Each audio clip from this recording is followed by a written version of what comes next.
You have to stop that. Cut that out. Not that all. And if you're going to sing, you're going to be singing Jesus songs.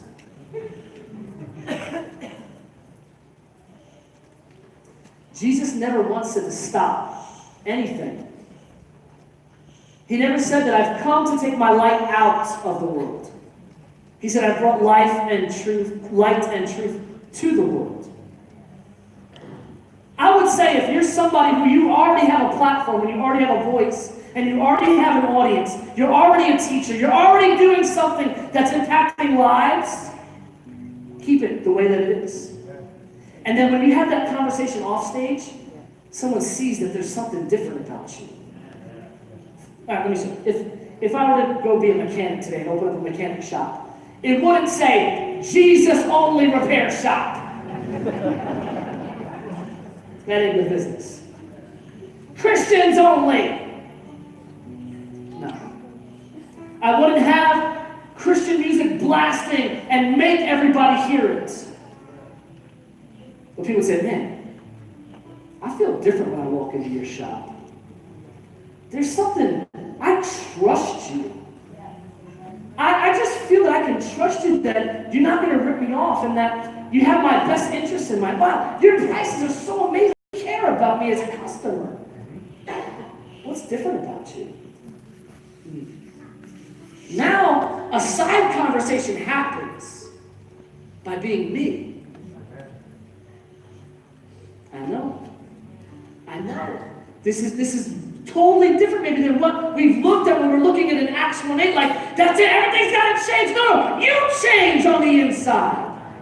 You change on the inside. Your light begins to shine, and people are drawn to you. Now you have an opportunity here to have that one-on-one conversation.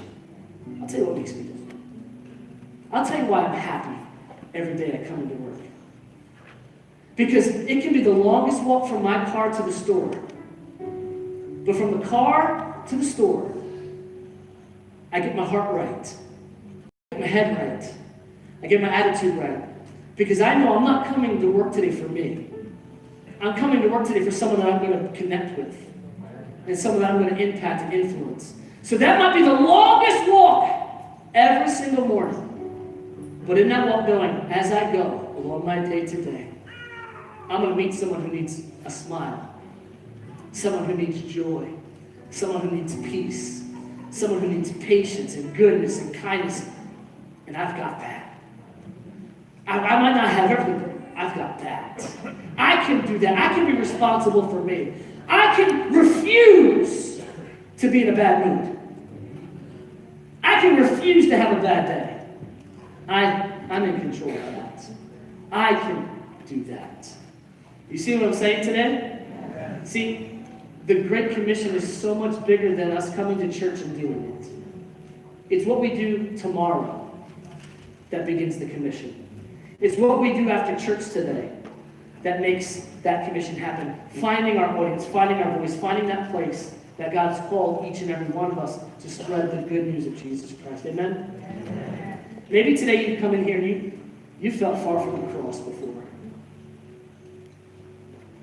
Let me ask you this. When you were introduced to Jesus, how far from the cross were you? When you met Jesus, because some people here got really crazy stories. Right? You were in a real bad spot. You were in a real bad place. You know you were in the uttermost parts of the earth, away from the cross. Some of you have been raised in church your whole life, but it never clicked for you. Maybe you were beat up by religion. You were beat up by church, and then you ran. What was the distance from the cross for you when you met Jesus? Because there might be someone in here today who feels very, very far from God. They feel very distant from God. In fact, can I be honest with you? There's some people here today, you don't even care that you are far from God. I've been there before.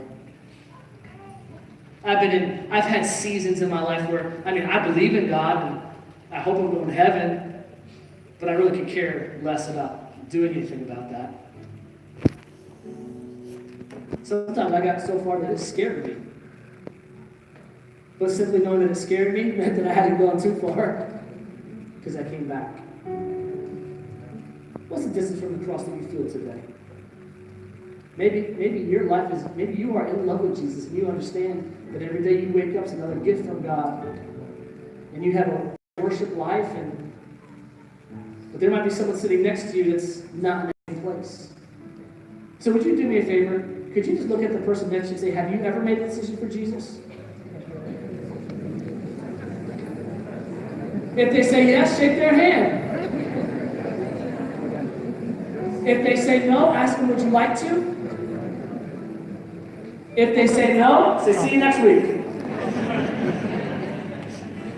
If they say yes, would you hold their hand for a second and pray this? Dear God, I come to Jesus Christ, Lord and Savior.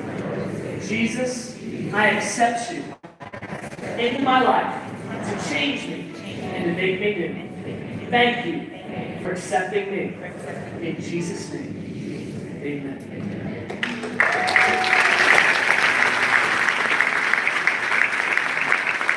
If you come back for the first time, there is a book on the seat back in front of you. That is yours to keep. Read it, check it out. There's also a card right behind it. We ask that you fill that out and drop it at one of the tables in the back. We have staff there who would love to have a quick conversation with you. No pressure. If it's your first time here, we ask that you stop by one of those tables, meet somebody. If you need a hug, come here. If you're watching live on the internet today, and that's the first time that you've ever prayed that prayer, would you reach out to us, email or call us, let us know that you prayed that prayer. We'd love to send you some information about the walk with the Lord. Amen? Father, we thank you for today. We thank you for a word in season for us continuing to inspire us to live our faith out loud. Let us be a light to the darkness in the world today. I thank you for the boldness and the confidence to live for you. As we leave here today, Lord, I thank that we are blessed. Everything we set our hands to will prosper and be successful. We are blessed coming in. We are blessed going out in Jesus' name. Amen. Adios.